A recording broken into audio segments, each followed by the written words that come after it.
All right, of course, just a minute or so after 5, but I think everybody's here. Rob, are we good on the technology? Okay, perfect. We're gonna get started. I'll call this meeting to order, the Bennington Board of Education, for our regular special board meeting this evening, February 6th at 5 p.m. And we're gonna start our meeting tonight with public forum. So if you didn't hear me announce a few minutes before the meeting started, we're looking for these gold sheets. So if you want to speak to the board on public forum, this is your opportunity. Just fill out one of these sheets, give it to Jody or me, and we will be glad to hear from you. Our meetings are governed by the Nebraska Open Meetings Act, a copy of which is posted in the back of the room. We like to limit folks on the public forum to about 5 minutes or so in terms of time for speaking. We just want to make sure everybody has an opportunity to speak, but also we have a lot of business before us this evening. So if you could keep your time to that, we would appreciate it, and I'll try to wait. We'll let you know when you're getting close to your time. So I guess we will begin with, our first up is Tracy Baker. Just state your name and address, just so folks on the camera can hear too. Sure. Tracy Baker, 7806 North 157th Street. Again, I just thank the board for the opportunity to speak at tonight's meeting. Some of this is put together, some of it's going to be quick off, but I have been tracking proposed bills within our state legislature. I even went to Lincoln last week and spoke in favor of the LB 374 bill, the Parents' Bill of Rights and Academic Transparency Act. This would require the district to provide an online portal to review curriculum. The current process of having to come to the district during school hours is very erroneous for parents. I was surprised to see on the NASB's website they are opposed to this bill and many others I support, including LB 177, which is school choice, and LB 178, which would the schools would display our national motto and God we trust. It is disheartening to see that the tax dollars that pay to the district then go to groups like the NASB, which they in turn dislike legislation that would provide transparency to parents, school choice, and respect for our nation. I guess talking off the cuff in regards to the transparency bill, I guess to see them not appreciate this, as a parent, I took the time to go to the school and ask for the curriculum for the 6th grade this summer, and I was handed a stack of books. But yet, when my daughter started health class, I get a syllabi from the teacher that says, well, we'll be watching, videos. And again, with the political climate, unfortunately, I then have to say, well, what are these videos going to show? What are they going to be talking about? And if I'm not provided these things, then I can't, opt my daughter out. And so I think, LB 374 would allow for parents to see on the portal, beyond books, videos, worksheets that that their child are going to be using during the class. So again, just disheartening the NASB is opposed to a bill like this. So just in closing, I really hope they can do better in respect to compiling from public comments the type of superintendent our community is looking for. Because unfortunately, I'm not impressed by some of the bills that they do or do not support. So I ask while in your presence, please do better by us for our superintendent search. Thank you. Thank you, Tracy. Appreciate you coming this evening. Next up is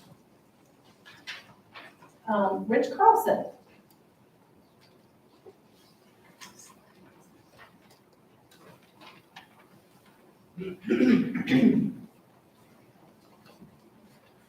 My name is Rich Carlson. My address is 104-2068, I want to say 104-20 North 189th Avenue, Bennington, Nebraska, 68007. Did I get it clear enough so I know I rambled a little bit before the I've been with the district 50 years. I have a question. So I have the clarity, so I know, understand, so I do things correctly. I believe our votes and our public meetings are very, very important because a lot of blood was shed to make this country what it is today. I take voting and everything very seriously. The other meetings, the question one, and you don't have to answer just whatever, is we signed the sheets at the beginning of the meeting and then we spoke after the meeting. But if you don't know during the meeting if you want to speak or not, you probably don't want to fill out a sheet. Do those have to be filled out before the meeting? And I'm going to add a few more things. Like now, if we're here listening and it's fresh on our mind, why don't we have a 5 to 10 minute recess for a bathroom break and open it up to the public, not necessarily for questions, but just to kind of explain our view. Because this board really, really has to know the heartbeat of the voting public. It ain't nothing gonna happen. You gotta know what's going on out there because they are the boss. And a lot of us are tapped out financially. So I do thank you for your time. And if I didn't quite make it clear, ask me a question. Can I ask real quick, just to clarify, are you talking after each agenda item, or are you talking at the end of the meeting you would? Right now, just at the end of the meeting, there's not a problem with that, because we've got a long enough memory, we should be able to remember an hour, hour and a half, okay? We don't need to do a tit for tat, just at the end of the meeting. So we have clarification, because you people, everybody needs to bounce back. Because when the vote goes out, that's what happens, yay or nay. It's expensive to put a vote out there. You just don't put a vote out there without paying for it, especially if it's a special vote.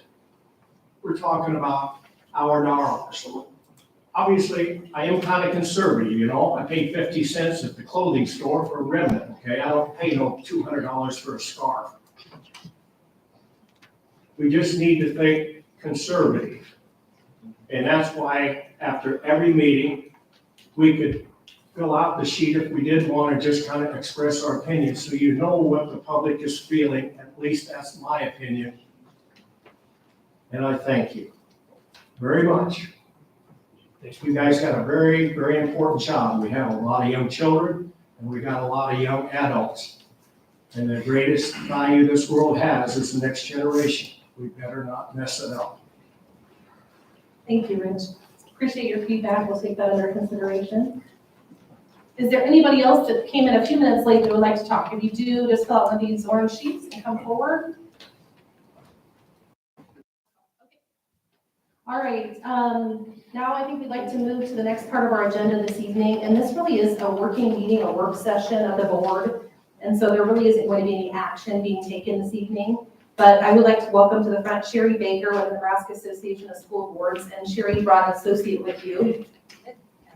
Abby Carlson, please come forward. And then if we can have you guys, you don't have to sit if you don't want to, but just make sure we're speaking in the microphone if we're gonna provide feedback or commentary so everybody can hear that's watching. And then I think you're gonna walk us through two main items this evening. One is to kind of summarize the feedback, so just so the community is aware, the board has received a survey asking for information to help the NASB understand what we're looking for in the next superintendent. And this is preliminary work, right? We still have feedback to get from our stakeholders, but it's a starting point. And so Sherry's gonna walk us through a summary of what the board has provided to her.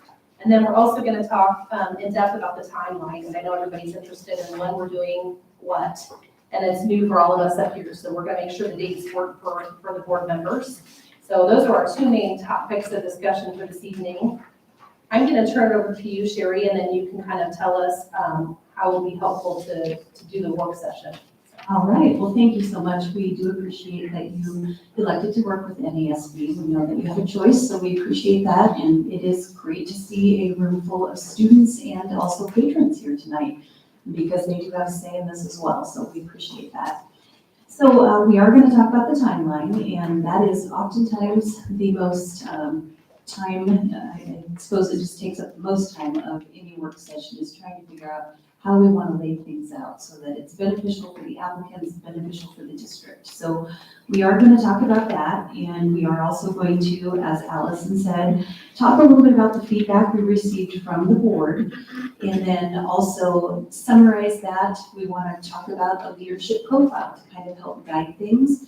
And right now, that's just based on some of this initial feedback from the board. But we also are receiving public comments through our online survey. And I'm not sure if Bobby checked today. Do you know about how many there were last time you checked on the electronic survey? Close to 100. Close to 100 already have filled out that electronic survey. So that will be a lot of information to process as well and help us to guide the process through that. The other thing that we'll speak about briefly tonight is that there will be an opportunity for the public and also staff, administrators, et cetera, to visit with us in person on a date that we'll pick out tonight as well. So in addition to being able to fill that online survey out, people can come and talk to us in person about the process, ask us questions, and also provide their feedback at that time. And a lot of times that is usually more questions from people than responses, and that's great because we want to be able to articulate to them how the process works as well. So we do have some folders. I'm going to have Abby hand these out for me, and that's information that was sent to you, Allison. There was the leadership profile. We didn't get finished up until today because we were waiting on one last survey, so that's not on the uploaded documents, but it can be uploaded if you would like to do that at some point. Can I interrupt just for 1 second? Do So, that. just so everybody's aware, we did upload the documents that Sherry had ready to go on Friday. She typically does not do that, but I asked her in the interest of trying to make sure everybody has copies of to get that to us. So thank you for doing that. You're welcome. And then you also were working over the weekend and probably today to get some additional things Indeed. ready to go. So those documents will be added over time as we talk about them. So if there are community members that are interested in that, please go back and check and make sure that you've got all the documents, because we're just gonna try to upload them as we get Lisa. And we brought an extra packet with us today too, so we can leave some copies with the district. So those things that were not sent on Friday can be uploaded, so. Yep, and then the online survey you mentioned, I just make sure the board understands, that is gonna send out to all of the staff members that are members of the district. It's been sent out to the foundation, to the Bennington Chamber of Commerce. You know, if you have other suggestions of way to get the word out, please let us know. It's also on our website. Thanks to Rob and Stacy for getting that out on the page on the website. So we're trying to get that out to folks, and we understand it's not, online isn't always easy, right? So is there a paper version of that they can do in the district office? Yes, we Okay. have a paper version and we can send that to the district office. So I'll have Abby make a note about that and she'll get that sent tomorrow. So if patrons would prefer to pick up a paper copy, or like we said, come in person, it's the same questions that we'll be asking in person when we come to do that district visit, and that date will be decided tonight. So if they can't come in person, they will still get feedback in through the online survey. Okay. There's a variety of different ways they can do that. Tim, where you can ask a question. I was just gonna ask, I know Mr. Carlson would probably like a paper version of that, is that correct? Bingo. Yep, I figured he probably would, so if You you got could it. come up with one of them, that'd be great. Yeah, we have a paper copy. It'll take a minute to send Totally that. good. So we'll have it to the office by tomorrow, so. Okay. So I suppose the best way to do this is to talk a little bit about our timeline first and just kind of set the stage for what will all need to happen yet for a search to be complete. So the first thing that we're going to do is talk a little bit about, we can have our district visit that we'll do, and that's what we call the stakeholder in-person visit, the district visit. And we can do that on a day when the board's not available, because the board doesn't typically come to that. We feel that people have a little easier time providing their input and sharing their thoughts if the board's not present, because they just feel a little more open to speak. So you don't need to be available on that particular day. So that's one date we're going to talk about. We do usually have a second work session with the board to talk about follow-up from tonight, interview questions, follow-up on interview schedule, things like that. And then the next date will be the date where we present applicants to the board. So that will be, if you're looking at that sample timeline, special meeting 3 with the board. Then the last dates that you'll need to worry about are interview dates, of course. Now, we're going to be coming up to a fairly busy time of year when we enter March, because we're going to be getting into state basketball, which doesn't always affect you. It may, we hope it will. We hope your boys and your girls have the opportunity to go to state basketball.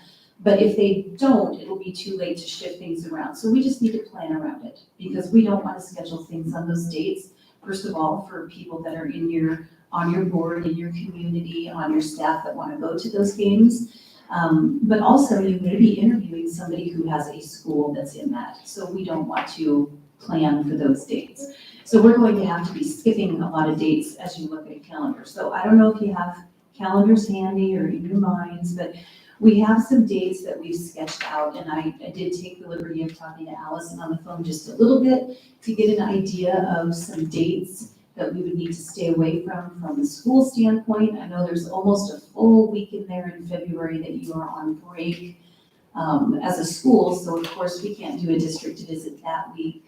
So some of the dates I have laid out here, we were thinking, although this might be a bit of a rush, but because you have your next regular board meeting next Monday, maybe we can come back and do just a little bit of extra planning at some point during that meeting, because you're already all going to be together and you already have that date set aside. So that might be a good time to do our next board work session. And then the district stakeholder visit, like I said, the rest of that week, you're pretty much out of school that whole week.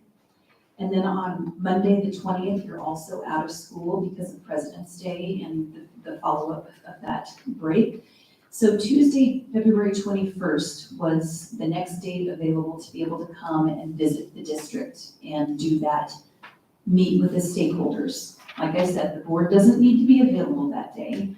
I realize we're just coming off of break that day, so that might be something we need a reminder sent about on Monday. But it would be good to get that done as soon as possible. So then we follow along, and as Alice and I sort of match things out, our deadline is going to have to probably be still in February in order for us to get the search done and have you interview so that you have a decision by March 15th, because that's kind of an important date when it comes to administrators renewing contracts and letting their districts know that they're still available. So as we look at the calendar, I have some dates laid out for you. And I do realize that Wednesday, March 8th, as I have a couple dates down as potential interview dates. Wednesday, March 8th is state basketball, but OSB would not play that day. So that's about the best we can do for kind of mapping out dates. So as board members look at this timeline that we have laid out in front of you, what are your initial thoughts about it? And I can give some additional background just to fill in a few items. So next week's board work session, can you elaborate a little bit on what you would need as far as the board's homework to do between now and next Monday, so folks up here understand if they have that time available to get prepared? So really the only thing that we're going to ask you to do, we don't do a lot of homework, we did the survey. The only other thing that we're going to ask you to do is we do have quite a large packet of interview questions. that we have in your folder. And what we ask the board to do is to go through those and select one or two from each section that you like, so we can start narrowing those down. So really, that's the only thing we would need you to do and get back to us so that we can bring it back on the 13th and say, okay, we had several board members that liked this question. We had 4 that liked this question. We had, we take out the ones that nobody likes and kind of move forward from there. So that's really the only thing you're gonna need to get done before we would be able to meet next Monday. So if you think that's feasible, it might be a good opportunity for us to just get right back together and continue the work. Does anybody have an issue with next Monday? Let's just kind of walk through the days kind of one by one. Is that concerning for anybody? Do we have anything special on the agenda? We have not set the agenda yet, but we would keep that in mind and setting the agenda. I know we pushed some reports from January, and so we'll have those to cover. And then we'll probably have an executive session, so there will be some action items on Monday, but we can keep the agenda to a minimum so we have time for this, if that works for everybody. Great. Works for me. Okay? All right, Monday. Okay, hey, look at us go. Hot diggity. Okay, so then, like I said, we push forward and we look at the stakeholder visit, and just because of the timing of things, I'm not open my calendar here too. I think we had parent-teacher conferences the week before, and that's a busy day for staff members that really can't do anything that day. They're gonna be meeting. We had looked at doing something next week, and you're exactly right. We had, you have parent-teacher conferences, I believe, the 14th and 15th. And then you are off 16th, 17th, 18th, 19th, 20th. So that puts us at the 21st. So that puts us at the 21st for a district visit. And again, the board doesn't need to be available for that. Christy, were you gonna say something? Just from my experience, is that who all needs to be involved with that? Okay, right behind that timeline in your folder, you will see a district visit schedule. That's a little bit of a draft that we drew up. So you'll see, we like to try and invite any and all that could come to that. And so we would start, and I would be the one here doing that in person, district visits. I think I can probably answer questions the best for people. So we would want to meet with, any and all district office staff that might be available, and then district office directors.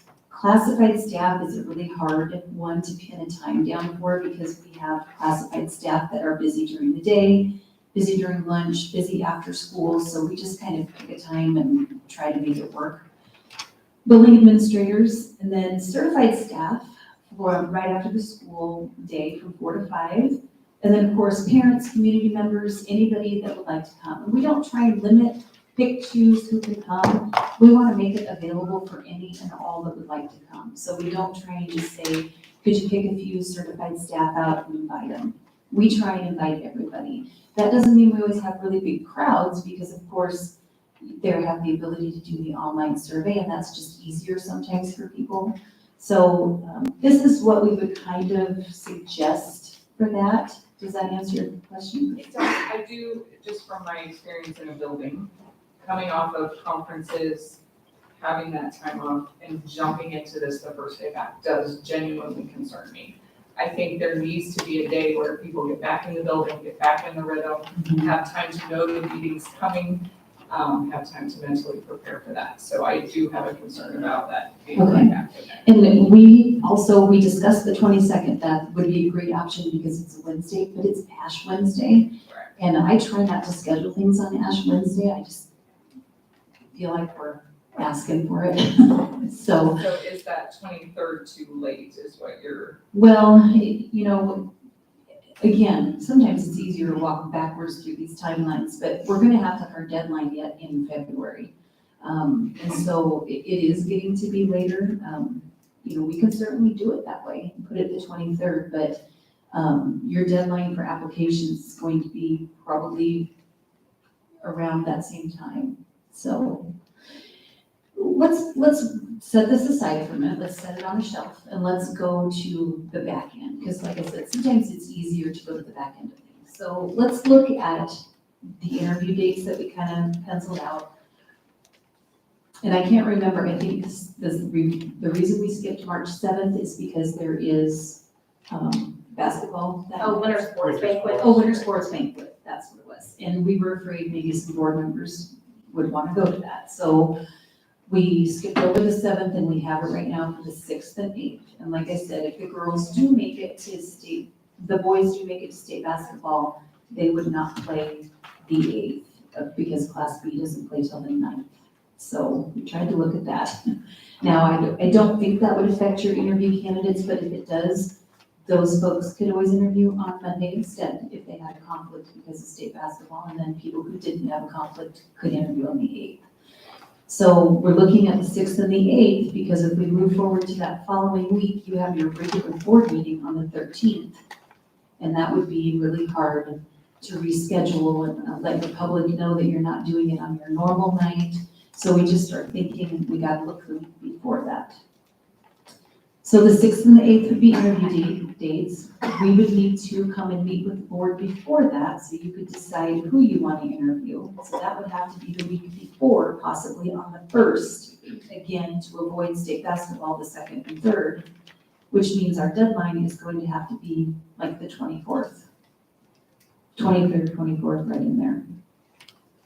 So the application deadline would be the 24th, that would give you guys time. We would to only have review a them. few days then to finish screening and phone calls on people before we come and talk to you on the 1st, if that date works, to let you know, who applied and what are the good, the strengths, the weaknesses of people. And you can start that process now for folks that have Oh, already applied, so absolutely. it's not like you have to wait until it closes, but still. But most people do wait till the deadline to apply. And, we have had the ad out there a couple weeks. We've been talking to people, we've had people contact us, but, people don't usually apply for things until they know what the deadline is. It's just the way of the world. So now that we've looked at the kind of full picture, and I know, like I said, this process takes a lot of time just to talk about the timeline. What are your thoughts about it? We're trying to avoid some major dates in there and still get things done by the 15th. I'm completely free. All right, we've got one. Check, we got one, yes. All right, great. Is the board obligations to these things in the evening, correct? Not We during the try to make it, yes, because we know you have lives and work schedules and whatnot. So when we look at those interview dates, well, any dates with us, of course, can be in the evening. In fact, Allison and I talked about next Monday, the 13th. I probably won't get here till 7:30 because I have a meeting right before that. So, and then same thing with the 1st, we can do that at the convenience of the board. Whatever time works best for you is what time we'll be here. Now, for the 6th and the 8th, what we usually suggest for interviews is those candidates will come in, and we've got a sample interview schedule here in your packet that you can look at, but we usually have them come in maybe before lunch, meet with district office staff, have lunch with maybe some community members or something, business leaders, have them meet with different groups throughout the day, and end with the board. So the board can start at 4 or 5. And the reason I say 4 or 5 is because the first day it doesn't matter quite as much because you'll probably be done by 7 o'clock. But the second day, you'll be talking, deliberating. That meeting might get a little bit late. So you might want to start at 4 or 5 so that you can be done at a reasonable time. We don't want you deliberating and visiting about things till midnight, So yes, it would be at the end of the school day, the end of your work day. As much as possible, we try to do that. And I think we have generally have a 5 o'clock for folks that are working. And so- that's perfect. Okay. You got it. So again, what other questions can I answer about the timeline? I know this is a lot and we're throwing it right at you, but other questions that we can answer? Does anybody have any concerns, in addition to Christie, on the stakeholder day on the 21st? It seems like perhaps that's where the, I feel like maybe if we give them enough forewarning that it may work. We can move it to the 23rd too. I don't know what else is going on the 23rd. I know there's a lot of ball games. I don't have the school calendar in front of me right now, but And honestly, it's more important for the administrators and the people in the building to have input on that, in my opinion, than me. I mean, that's just my experience. Walk in and out of that, you've got lots of things going on in this building, so. I don't disagree with you. In fact, we talked about that. Oh my gosh, that's the day they're coming back, and, you know, It's and, just a lot and not enough time to remind right, people. right. But again, I would, as long as the administration and the district are fine with it, I'm not gonna stand in the way of that date at all. I just wanted to mention that. Jeremy, were you pulling up the calendar? Because I saw you there. Yeah, just one that I noticed, I did have sub-districts on my calendar for the 21st, so I don't know if there could be. What about the basketball 20, was there something on the 23rd? Thursday, the 23rd. Yeah, I don't have anything I don't basketball wise there. So I do have a question. So on the stakeholder input, so just to make sure I'm understanding, so we're taking all that, you're gonna take all that information and we're gonna use that as part of the screening process, right? So we would, I mean. As soon as possible would be we nice. probably have- Yeah, I was gonna say, right, so we're gonna need that information before we really, I guess we can stop or have the deadline there, but you're screening it, we need it before the screening process for sure. Well, we're gonna be screening people anyways, sort of based off of what the board's looking for to begin with, but we're gonna be asking a variety of questions, so when we contact a reference, well, I say reference loosely because we don't just call references that are listed, we're also going to contact a lot of other people that work with the applicants. We ask them a kind of a series of questions. Once we know kind of what everybody's looking for, then we kind of go back and say, okay, yes, this was talked about with this screening call and this screening call. And so, for example, the board might be looking for certain things, but your stakeholders might also mention some really important information that we want to take into consideration too, especially when you get to that administrator and teacher level. They're looking for different things than what the board is looking for in community, etc. So yes, we do try to use that information, and it will be a lot to compile in a pretty short amount of time. You So, did mention you'll remind us of that as we're deliberating as well. And absolutely. so stakeholder feedback will come in at multiple points within the process. Yep. Just not something that I had thought of, but. And I think if we, and like I said, if we, like what Kara said, if we give them forewarning that they know that this is coming, then I think they'd have that right if they wanted to work on some of those questions. That we talked about, and come right in with that being fresh on their mind before they get right back into the swing of school again.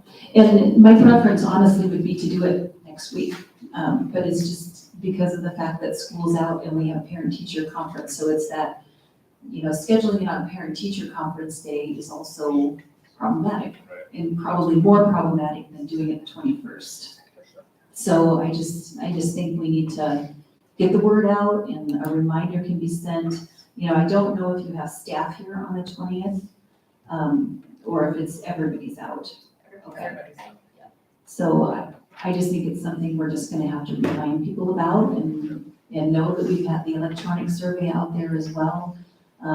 This time of year there's just not a great time to be available for everybody, so. And I know I've discussed with Dr. Hoagie, and she has indicated there wasn't anything she noticed other than being the day back from break that's going on in the district with, you know, rooms, and make sure we have a broad variety of folks available, so. Okay, so any other dates on this timeline that give us reason to pause and consider? Because what we'll do then is we'll move these dates forward, and we'll get with your district office, make sure they know what dates to advertise things and times. And then also, as people apply for the job, we like to let them know ahead of time. The board's gonna meet March 1st, that's when they're gonna pick out interview candidates, and the board's gonna interview on the 6th and the 8th. So is there a date that would work better for you if you're selected to interview? That way they can tell us, well, you know, if our girls make it to state or if our boys make it to state, we're gonna be busy that day. I'd rather do the 6th. That way we know ahead of time, they can mark it down. If they don't get invited to interview, that's great, but if they do, they already know what dates they need to keep free. Make sense? Okay, perfect. Then we're gonna move forward with these. The only thing I would ask, just what time on Wednesday, March 1st works best for you all? Is 5 o'clock, 5, 6? Yeah, I'm 7? I'm working in town, so it's not. Christy, I know you're probably the furthest away. Yeah, 5 Drive o'clock is time, the it's 5, okay. earliest, but I can get here by 5. Okay, Karen, that works for you? Yeah. Jeremy, Tim? Okay. so we'll do 5 on Wednesday, March 1st, and I will fix this timeline and I'll put the time on there And then do you want to start the interviews on that Monday and Wednesday at 5 also? I think so, especially for Wednesday. Okay, that's gonna be a longer meeting. Does that still work for everybody? I know that's 2 additional dates, so. Have you time to check your calendar? Then you're good. What's the other date we're looking at? We're looking at March 6th, Monday, Okay. and Wednesday, March 8th for Yeah, the no, interviews. I'm 5 p.m. good. Okay. Are you in town, Steve? Works for me. Okay, Steve, I'm fine. Okay. all right. Excellent, good job. That was the hard part. Okay, so the next item that you should see in your folder there is that district visit schedule. Let's just touch on that briefly and ensure that we have all of our groups covered. So any other groups that you think we need to have that we meet with that day, or do you feel like we've kind of covered it pretty well? And maybe that's something I need to check with one of your administrators on. I don't know if you have somebody you want me to kind of work with here at the district office. Dr. Hoagie would be the contact. She's up here in front, so. Great. So, does this look like a good, Yep, so we'll start with district office staff. and I figured that might be a good group to start with, because since I'll probably be here, you know, and they're the one, they'll be all here anyway. As we remind others throughout the day, don't forget about this if you want to come. And then district office directors, classified building administrators, we try to do that not at lunchtime and not at the end of the school day. So if they have to do duty or something like that, they're maybe more available. And I could even do that one earlier in the day, but I can work that out with Dr. Hoagie if that's all right. And then certified staff at the end of the day, parents and community members. Any other groups that you want to be available for? Well, that's a good question. We can involve students if you would like us to. We have involved students before. Sometimes, you know, parents want to know if their student's going to come to something like that. So you probably need to have some kind of a release form and the questions that we would be asking available. Some parents just aren't comfortable having their students do that and not having them present. So it would just depend on if the board would like some input from students, and or we could, you know, arrange somehow for our questions to get to one of your classrooms, that maybe they have some students in a class like the ones here that would like to answer some questions and provide some feedback that way. So Would it work to involve them? I see where we have parents and community members is maybe put Just students add them on there. to they absolutely could come, yes. And also the survey online is available for anybody. So anyway, yes, we will add that students to that group. They just know they have a time that they want to participate. Absolutely. And that's great, because then a parent can come along if they would like to, and, you know, we don't want anybody to think that we're talking to their students about things that they might not be comfortable with, so. Okay, so then I will coordinate with Dr. Hoagie, first thing tomorrow to find out maybe if they can coordinate some rooms for us to be able to do this in, especially, you know, as we get towards the certified and community, probably need to be in somewhere that might have a little more space. The other groups we could probably do most of just right here, something in this building, but we want to make sure that we have plenty of space in case if we have a lot that come, okay? And then we'll want to make sure Dr. Hoagie gets all that out and works with Stacy Khan, our communications coordinator, to make sure it goes out in our Friday newsletter and at the building level if we can. I mean, we just want to make sure we get that data out. So the board members, if we could all make it a point to tell our constituents and make sure we get that data out there right away. It's coming up here, we just want to make sure that, you know, folks can attend if they want to. Absolutely.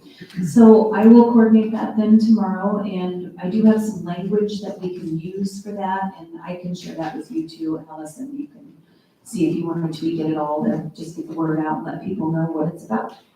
So, okay.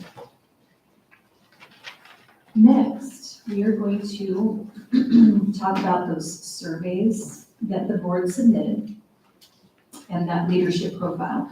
And unfortunately, these were a couple of the things that weren't quite done on Friday. We were waiting on one last survey and then just finished it up today. So I did anyway, the survey we got this weekend. So the summary of comments, honestly, you all had similar things to say about what long-term, short-term type goals are.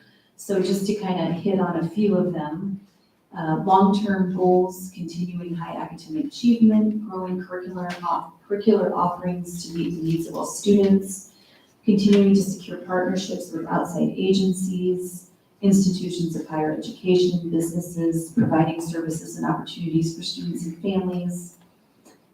Data, talking about ensuring high student achievement, sharing data with the board, anticipating, planning for, and handling growth. That was, there was a lot in the surveys about that, because that is what you're facing right now. It's a great challenge to have in some ways, because a lot of districts aren't growing, and so you have that opportunity here.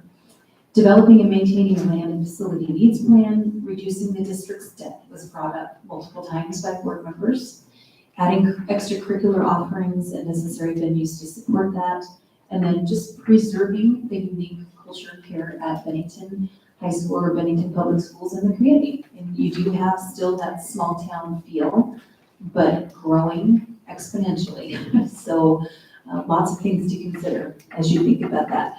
Short-term goals, kind of some of the same things, but college and career readiness, student civic development, which I applaud you for, and working with board to put together a bond, developing community support, and that, potential additional high school that is, right now, something that could be desperately needed as you look at your future growth. Establishing culture and relationships with administration and educators, engaging community and educators to build trust, a lot about improving compliance with regulations and rules, establishing board policy as you faced this challenge just recently with your voting procedures as far as electing officers, possibly adding something to the policy about tied votes. And then social media parameters for board members was mentioned. Recruiting and retaining educators was mentioned quite a few times. The district strategic plan, updating that. That's going to be important as you continue to grow. So then we look at strengths, and there was a lot of really great things mentioned by board members as strengths: high academic achievement, reputation and ratings, successful programs, district employees are second to none, teachers deeply care about students and success, teachers want to come here, they value education and learning. You have a lot of administrators and teachers that have gone on to get additional schooling, so that was mentioned as a positive. Caring culture, investment and involvement by community and families. New and updated existing facilities. Bennington is unique, and we just talked about that. Hanging on to that small town feel, but growing exponentially. Your current superintendent has built an incredible administrative team. This was mentioned. Specific example about curriculum and assessment administrators that have taken the time to talk to board members about data and helping you to understand data and what that means. Good relationship between board and administration, and then small town appeal with conservative values. So then we're going to talk a little bit about the weaknesses and critical issues identified. And again, it talks a lot about tax base, levy restrictions unique to Bennington, high level of debt compared to total valuations, needing a second high school, an inexperienced board, and that's just the fact of the matter. You have some new board members, and you have some things that you probably need to learn about roles and responsibilities, and we hope to kind of help you with some of that along the way as well. Nothing like drinking through a fire hose on that one, right? You're gonna just be right up to speed on things. So mentioned a couple of different times lack of trust, and that's mentioned from community, maybe administration, maybe staff members. And so that's just something that I'm sure as you've grown, that has become increasingly difficult because there's been a bit more of a divide then. and as you continue to grow. So just bringing everybody back together, unifying everyone for a common goal. And then as we look at page 3, questioning, just that, are we meeting the needs of all students? And again, as you continue to grow, you have more student needs. Teacher recruitment and retention, supporting teachers, making sure they feel that they can share their thoughts about things, social emotional learning, and then student behavior, discipline, kind of all that gamut. Personal professional qualities, you can see, and mostly you can obviously follow along. I'm reading through these just for the benefit of the public and those that may not have a copy of it, so I'm just going to continue to read through them here. Personal professional qualities listed by board: personable, strong, effective communicator, good listener, which is all part of that communication package. Communicate clearly and consistently, trusted by the community, being a face in the community. Someone who's willing to make long-term commitment, which that's a crystal ball kind of a thing. You may think you have somebody who's going to stay forever and something comes up, or health or different things. So that's always the hope, is that you hire somebody and they're going to stay here for a long time. Somebody who can build relationships, someone in touch with current legislative issues and laws pertaining to education, good relationships with teachers, someone who's going to be familiar with Bennington or willing to dive in and be immersed in the community, fostering leadership qualities in the district to build a team that can be trusted and delegated to, and then empowering that team. Someone not afraid to take risks, flexible, valuing highly structured environments, and then leadership style. There's a lot of great things listed here as well. Somebody empathetic, understanding of the needs, respected, democratic and charismatic, consensus builder, visible, assessive and responsive, recognizing the importance of providing educational and extracurricular opportunities for all students and then celebrating those, handling tough questions from everybody, board members, taxpayers, teachers, and then following through. Communicate, prompt communication, someone who can challenge educators to think outside the box, an excellent recruiter, a multitasker, so there's lots of great things that were listed here. And then academic degrees, it's always interesting on this part to see the variety of different things that are mentioned, but a couple people mentioned doctorate, administrative experience, of course, some experience as superintendent or assistant superintendent, classroom teaching, knowledge of Nebraska and Midwest values, experience setting vision, objectives, and goals, and then experience and a proven track record are more important than a particular degree for, at least one board member that mentioned that. So again, you just have that variety of opinions, which is always great. So sharing additional comments, a superintendent could think creatively to solve potential overcrowding issues at the high school. Superintendent will have to just somewhat accepting of that challenge, working with the community and working to plan for those future needs, bond issues.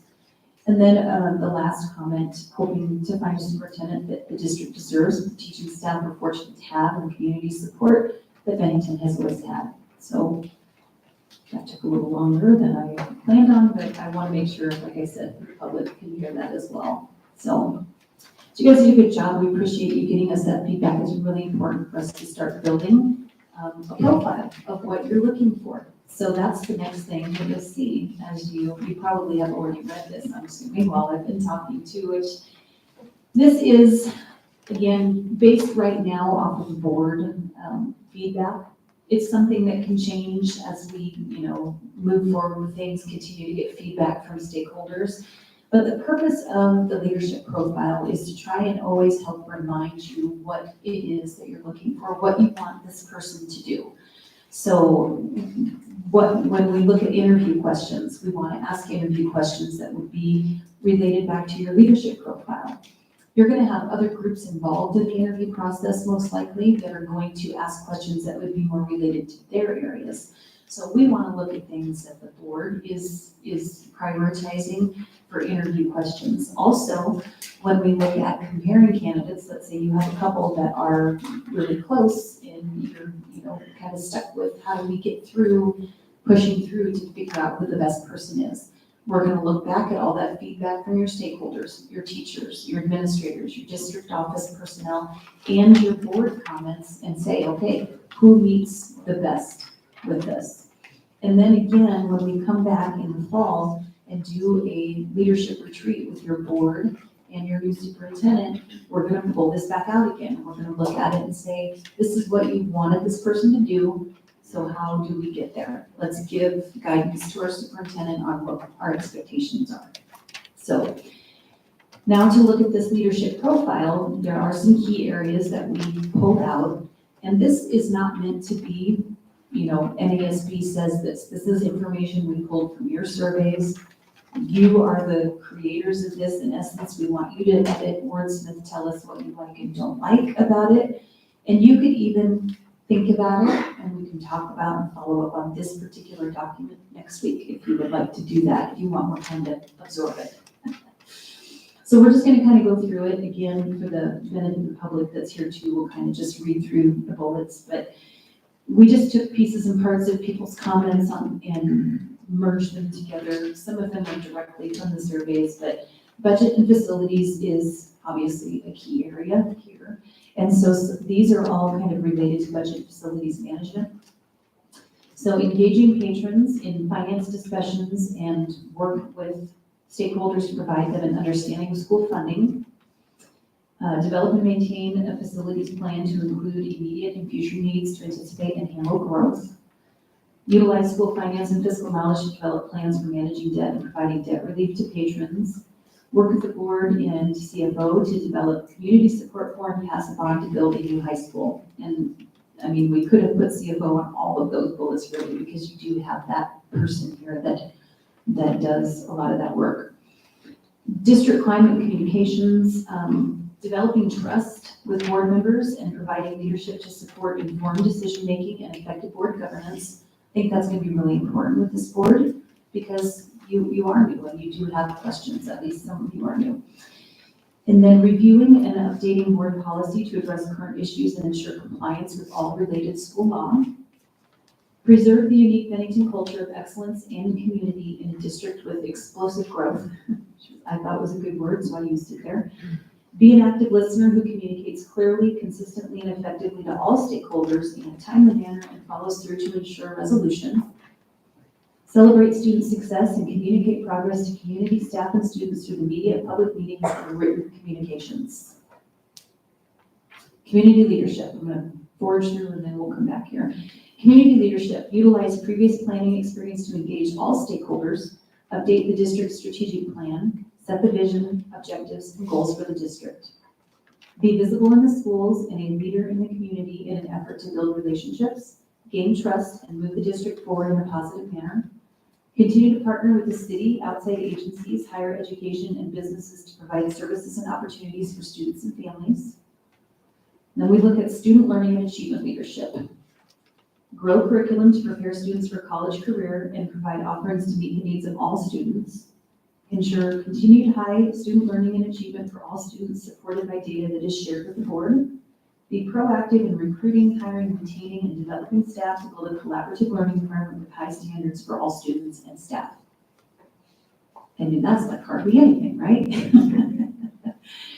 So these, again, are just some of the things we pulled out. We can't pull it all out. It needs to be concise enough that we can look at it and go through it easily as we compare applicants and things like that. So any initial thoughts or questions about the leadership profile, anything you want to see pulled out of there or that you think has too much focus?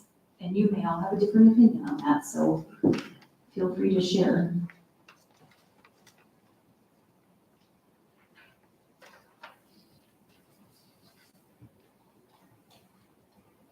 Anyone have immediate feedback? I kind of view this as one I might want to absorb a little bit and talk about next week. I don't know how I figure. Yeah. Is there anything that jumps out that needs editing immediately?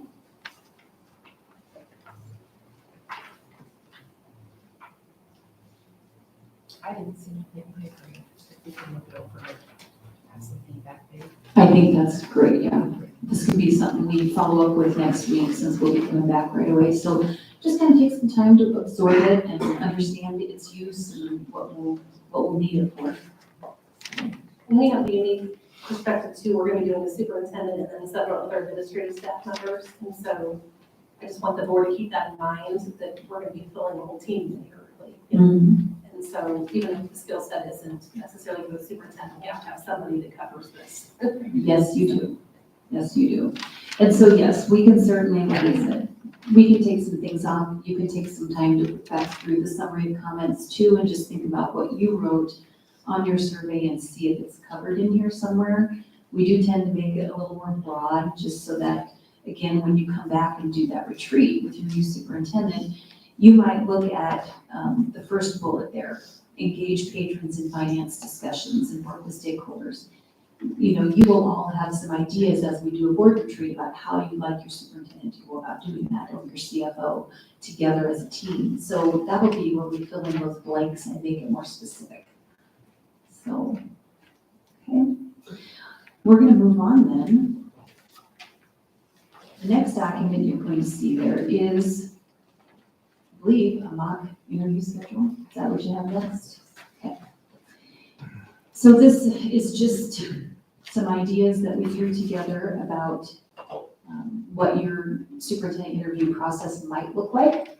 And we took a little bit of this from, we worked with the North Platte School District, which is very similar in size. So we kind of did a little bit like we did their interview schedule to kind of compare it to a similar size district. So you would have your candidate, like I said, one would come in at 10:15, maybe one would come in at 11:30. They would kind of follow each other if you had 2 one day, 2 the next day. And 4 is just a general number that we'll use throughout this process because we have no idea how many people you'll actually like to interview. And usually it's 4, but if there's only 3, that's fine. It just depends. So we look at that and I'm assuming they would all like to have a nice district facilities tour. Maybe lunch with some different community members that would come together and just visit with them while they have a casual lunch. And those community members might be some that are with, community organizations. Maybe you have a chamber. I know you have a chamber, but it could be your chamber, could be your, economic development, could be any kind of community partners, but maybe there would be a small group of people that you would select. And then building administrator time for them to visit with the candidates, and your central office staff, certified staff, again, small group of those, and then maybe some break time or time for them to have a meal or something. And then of course, Board of Education, which will start at 5 instead. So we'll probably bump this all up an hour just to keep that on track. So this is what we laid out. Again, you can do it however you like, but any thoughts about groups, or does this kind of look like what you were thinking about? What we'll have to tackle next week, so I want you to start thinking about this. Who? So now we kind of have some groups laid out, just kind of a sketch. We want to be a little bit careful about the board selecting people, picking people, because then it becomes an advisory committee to the board, and the open meetings laws need to be followed in that case. So if we can have some separation there on selecting those, and then the board just reviews it, we'll need to figure out how you want to make that happen. So if that's something where maybe I would work with somebody, again, maybe that's Dr. Hoagie, to talk about that. But a lot of times with bigger districts, the certified staff team gets selected from your teachers association. They elect people themselves. You really don't need, 20 people on that team. It just needs to be maybe somebody representing the elementary, the middle school, the high school, and then, maybe counselor or something like that. So it doesn't have to be a big team, but you want to have some representation there. So how are we going to get those people selected? That's something that we'll need to kind of decide fairly soon. So if you want to think about that, we can visit that next Monday. And I did hear from the Bennington Education Association, and You we have reached some individuals, they reached out to me, so Oh, good. that was great. So, we definitely have, they have some individuals who are interested, so. Okay, Just to give the board some comfort, the association would like to have some folks that have volunteered, so. And then Dr. Hoagie obviously could be the point person, once we kind of. What is the average size of those when you talk about like certified staff or Right. committee members? Are you thinking 20, 5? I would say less than 10 or less. Okay. Mhm. And because of a couple of different reasons, you know, we do try and do the certified staff towards the end of the day. I'm guessing they'll probably have to bump up to 3. But we do try and do them kind of towards the end of the day so they don't have to find subs, because it's already hard enough to find subs, right? And so, it doesn't need to be a huge group of people. Like I said, each building just kind of needs some representation, so somewhere in the 5 to 10 number would probably be plenty. Also, we have to coordinate schedules with all of them. They have to coordinate with each other to look over interview questions. Because similar to what we've given you interview questions, or we're gonna talk about in a minute, we're gonna give them also specific to their group, questions that would be geared more towards teachers. They can create their own if they want. They don't have to use ours. But they'll have to get together as a group and talk about those or do some work over email. So we just don't like them to get too big.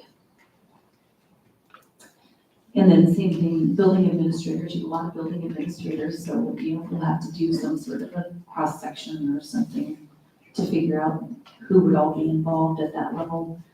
Same thing with central office, and then the facilities tour.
But it could be awkward, or you could have, some groups that have done this have had part of the community members eat with one candidate and part of them ate when the second one was there, so we'll look at the timing and see, but that's what we have done before. So again, you can think about this, I can work with Dr. Hoagie, we can change this is just kind of a sample, a template, if you will. I do like it though, because I think you've hit all of the major groups. Does the board agree in agreement with that? Do we try to have feedback from everybody on the final selected for interview, which is good? Okay. We'll get some great feedback, and just, we'll talk about this a little more next time, but just so you know, what we do is we try and meet with those individuals that are going to be helping out. We provide them with some sample questions, but like I said, they can ask their own. We just like to have a copy of them before the interviews start, in case if any of those, give us, heart palpitations or anything. Don't ask that. So we do want to make sure that we have, the questions in hand before they start. And then we ask them to give board feedback. What are the strengths that this group saw in Mrs. Becker? What are the weaknesses that we saw? And then they provide that to the board so that you can review it as you're deliberating. And does that come to us, what does that look like? Like in written form, or do they get a chance? Well, we usually suggest written form. You can do that however you'd like. It gets to be a really long night if you have every group have a representative come and speak to you in person. So what we usually ask the groups to do is, as a group, the community members would list out the strengths that they liked in the candidate and the weaknesses. And then when you're done with your interviews Monday, I would suggest that, and Alice and I have talked about, we don't come always for the interviews, but we do come usually if it's a bigger district and you'd like us to be there to just facilitate. We don't sit in on the interviews. We aren't going to participate in any way. It's simply a matter of facilitating and making sure that you know the next steps. But what we usually will do is after your first night, we'll talk about those two candidates, have you talk as a board what you liked, read through those strengths that were listed by the different groups for the candidate, and then we'll go to the other candidate for that night and talk about that person. And then we'll go into closed session and talk about anything that was listed as a weakness or a concern, because we don't want to damage anybody's reputation. So you would talk about the strengths in open session, closed session, you would talk about the weaknesses to prevent damaging their reputation. So then the second night, we do the same thing. We talk about those next two people, kind of go back and review everything, and then you would have the opportunity to deliberate. And we're there for whatever you want us to be, but we certainly don't want to pick your next superintendent. So we'll step out when you want us to step out and just be available for questions. So have you guys done, I'm looking at it, we've got roughly 4 groups. Have you guys ever done where you maybe give them 5 minutes to do a summary? So they'll still give us the written form of the strengths and the weaknesses, but then they'll get 5 minutes to have one representative for that group come and just say, maybe give us a summary of what their thought is. We have had boards, but we have had boards do that. We would just need to make sure whoever it is available when you're available, because you're not going to be done interviewing until later in the evening. So as long as somebody from each group would be available to do that, again, this is your deal. If you want to do it that way, that's fine. The only thing I would say is we do suggest that the groups don't rank the candidates or tell the board who to hire. So we do ask that the groups, it's usually pretty obvious when you read through their feedback who they liked and who they didn't like. But for them to actually say, we want you to hire this person, that's just something we do try and avoid. Well, I think that's some instructions we can give to the group, right? Yes, and we have written protocol and procedures that we'll go through with them to kind of share that with them as well. Okay. So, And for me personally, I would almost rather like to hear them before we do our interview. And so that way, if something does come up and there's something additional, maybe we'll want to ask or highlight if we can. now that we haven't done, just because of the timing of it, because the board is planning to start at 5. And so, you would need an extra probably at least 30 minutes before that to be able to start your next interview. And I'll be honest, it might be kind of awkward for your candidate to be in the district sitting out there waiting to interview while you're in here talking about him or her. So, And my hesitation on that is I just want to have I don't want to have a preconceived notion before I have an opportunity to hear from that person. So I would prefer to hold it until after. I'm okay if we feel like we want to have some verbal conversation with our stakeholders. I want to interview them without any influence ahead of time. Other ideas on that, before or after, or not at all? I would say after. Jeremy? Yeah. After? Kara? Yeah, I think after may work the best. I'm just thinking timing too. I mean, because then you're asking those people to stay here till whatever time they get done to get their summary together, and that's the other issue. So, And I think we can ask them to do verbal or written, I mean, give them that option. They can say everything, the only other thing is how do you, and I guess it's in the instructions, if we're trying to preserve someone's reputation, and we have community and other people speaking, but we don't want them to tell us the negative, but we want that information from them, you know? Like, so I feel like in that way, the written is more comprehensive. And I would suggest both, you still have them write the strengths and weaknesses, because you're right, you don't want them to, you're not gonna want your representative from whatever group to come in and talk in public about concerns they had. They could certainly share the strengths or overall thoughts with you, but when it comes down to, you know, well, we asked this question and they had no idea what that meant, or we don't feel they did research on the district, or things like that, that could, you know, just potentially be damaging. You really want to read that in closed session instead. Sure. So, and we can continue to think about that and tweak it a little bit too, because we're always open to suggestions. It doesn't have to be this certain way, but there are usually some reasons why things work out. Any other thoughts about that? Okay, all right. The next thing, and we just got a couple things here left that we want to cover, but we did talk about the interview questions, and that we would like you to look through those just individually to start with, because it's kind of a big packet. And you'll notice that there are a page and a half at the front end of questions that you're really not supposed to ask in an interview. And those are all the questions you probably want the answers to, right?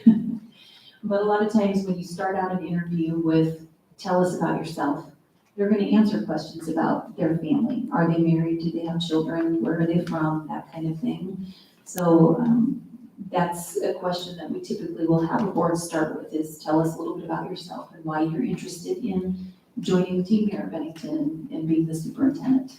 So when you look at those first page and a half questions, don't wonder why we put those there. So then they're sorted into different categories for the boards. We have Board of Education, we have budget, communication, community, district climate.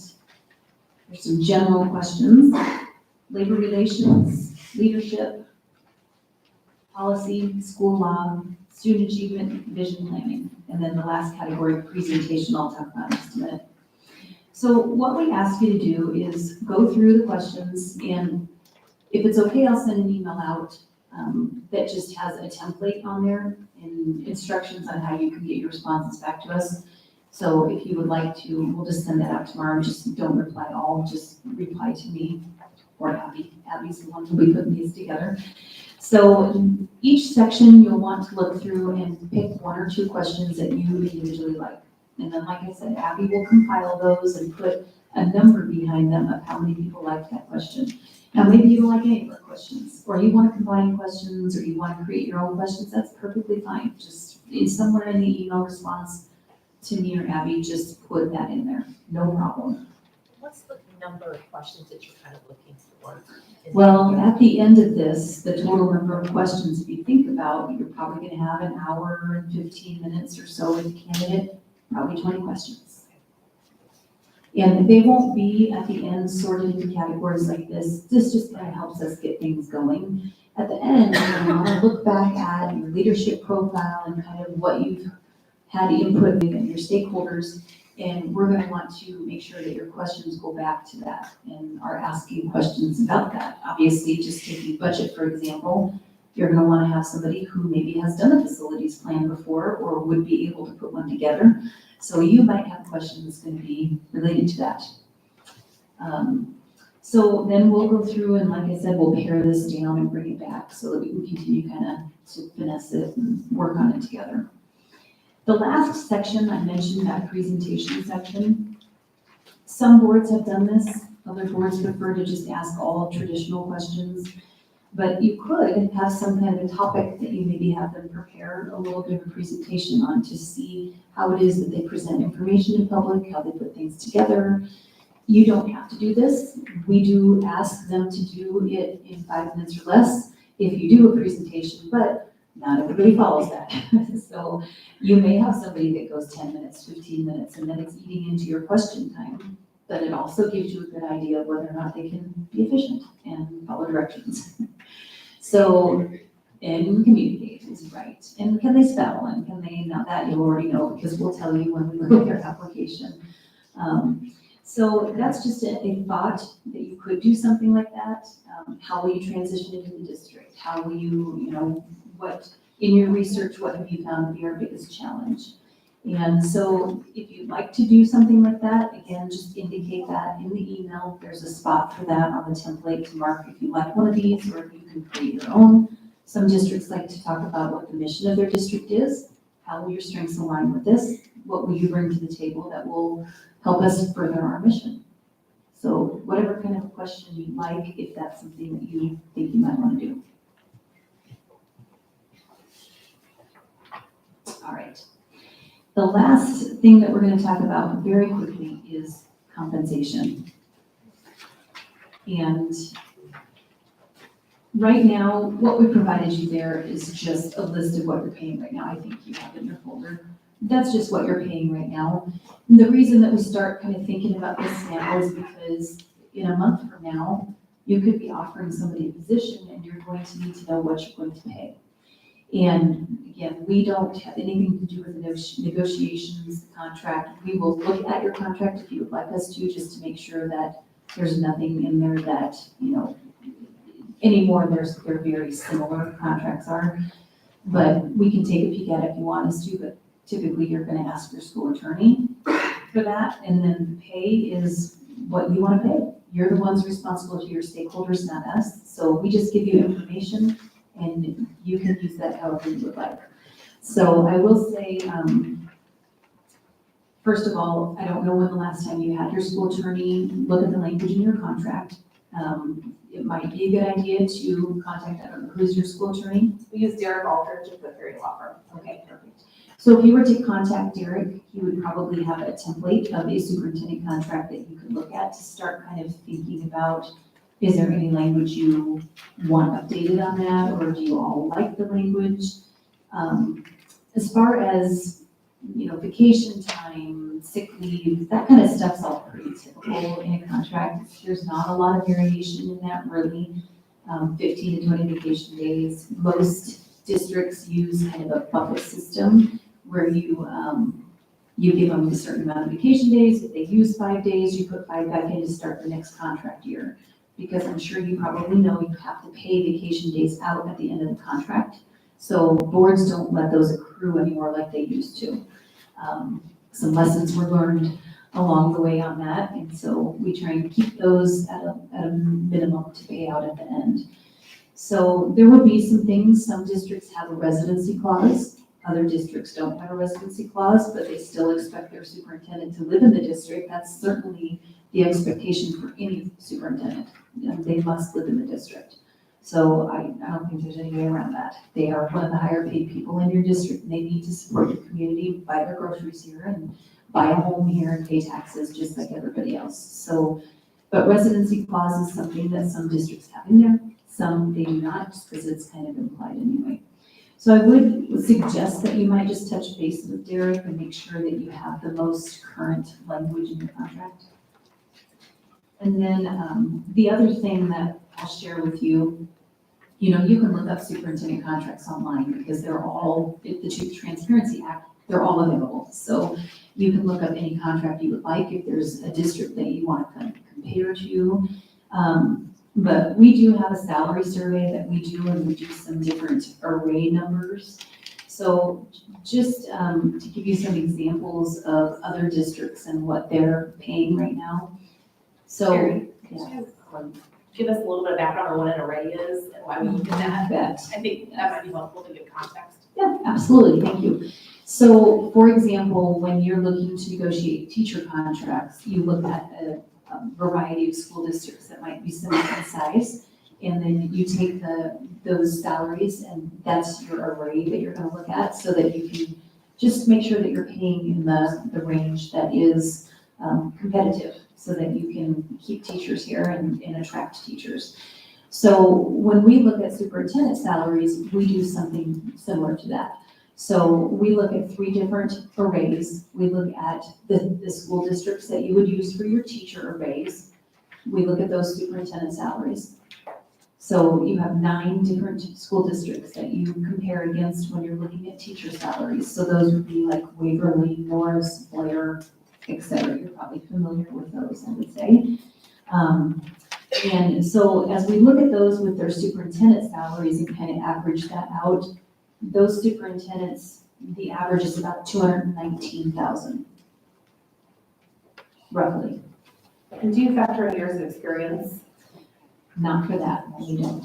But we do have access to all of that. So when you're looking to negotiate, we can look at our information and let you know, well, this district is paying, for example, Norris, their salary is $190,000. Their superintendent is new to the role this year, not new to the district, but new to being superintendent at Norris this year. He was the superintendent previously, but not recently, if that makes sense. Blair's superintendent has been there for probably 5 years. So when we look at those, yes, he's been there for 5 years, but he's been a superintendent for 13 years total. So we can look at all of that as you're kind of getting ready to negotiate, to help equip you, I suppose, with the information you might need. And then the other array, we look at your schools that are in your schools that have similar size enrollment. That's a hard one in Nebraska because you are at kind of an interesting number. You have in the 4,000 range, South Sioux City has 4,000 students. Norfolk has 4,400. Columbus has 4,200. And then you jump clear up to Fremont with 5,000 students. And you jump down, North Platte has 3,700. Ralston and Hastings have about 3,400. So there's not a lot of districts that have a right to what you have.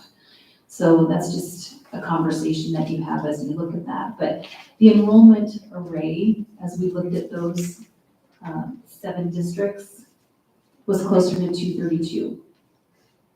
And that's because you have some really high districts in there. It's hard to compare those. And then the last one we looked at was just a few districts that are in your conference. And those would have been Blair and Norris, Waverly were a few of them.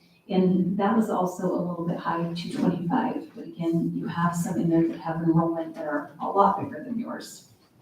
So it's really hard to pinpoint. You're right around 215 or 214.5 right now.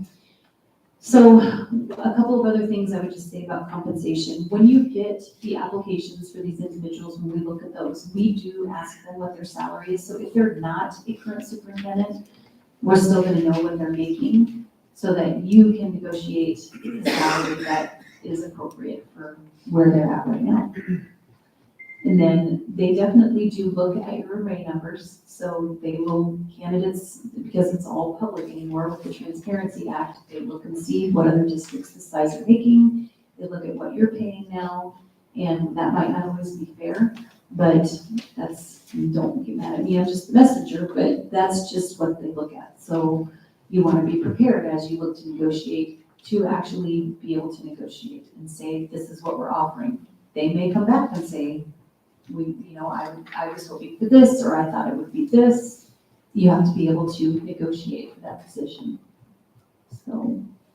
Can I ask for clarification on your numbers? Are those base pay numbers? And they don't include other comps. So I want the board to understand that, like health insurance, disability insurance, life insurance. It doesn't include any of that. And again, the expectation with the superintendent is that you pay family insurance unless they don't need that. And as you know, family insurance is about $20,000. So that's something you have to kind of take into consideration. So yes, that does not include, that's just base salary. Thank you. Anybody else have questions on the data that you shared or anything else you want to know that would be helpful?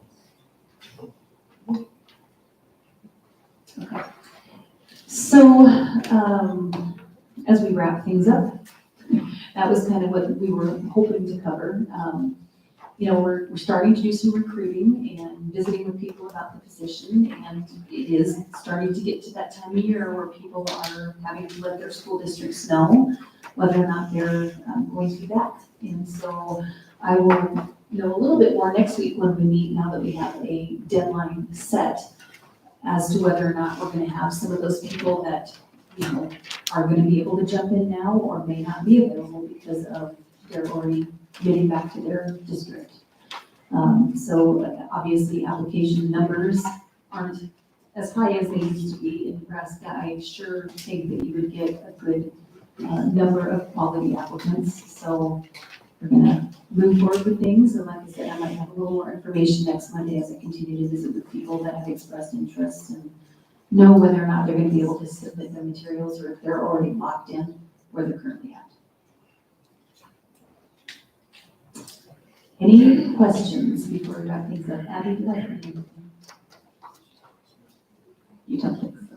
All right, I just want to summarize a couple things. I know we talked about a lot, just to make sure we're all on the same page as board members. So we do have the timeline finalized, so I hope all the board members can mark their calendars and make sure we've got those as a priority, so don't forget to do that. We did that first. So the second item is ideas for the groups when they're here for the interviews. So who are we gonna pick for the interview folks? So we need to work with Dr. Hogan if you have suggestions on that. If you don't, that's fine too. Go through your interview questions, and Sharon will get us an email on that tomorrow, so we'll be able to respond to her sometime before next Monday. You probably need time to prepare, so do you have a deadline for us on that? Tomorrow? No, I'm just kidding.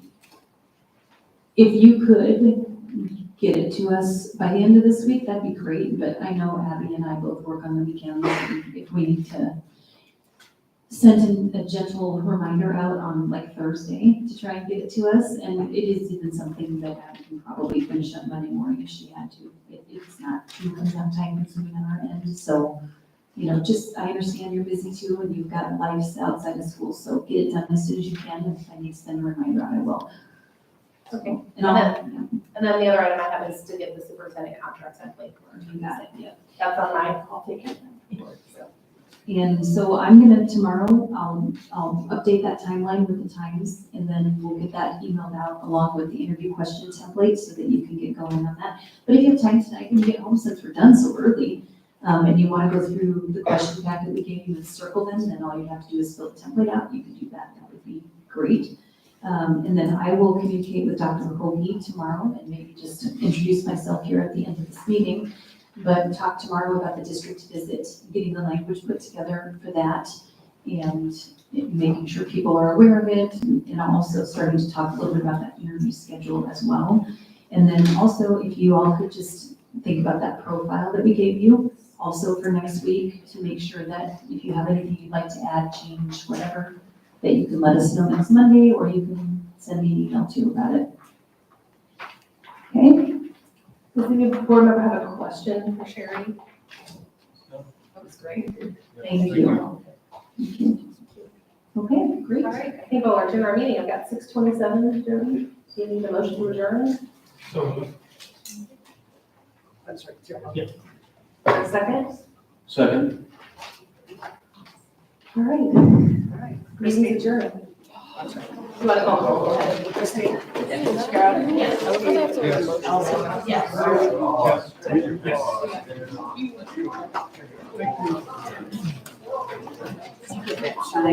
Signature for your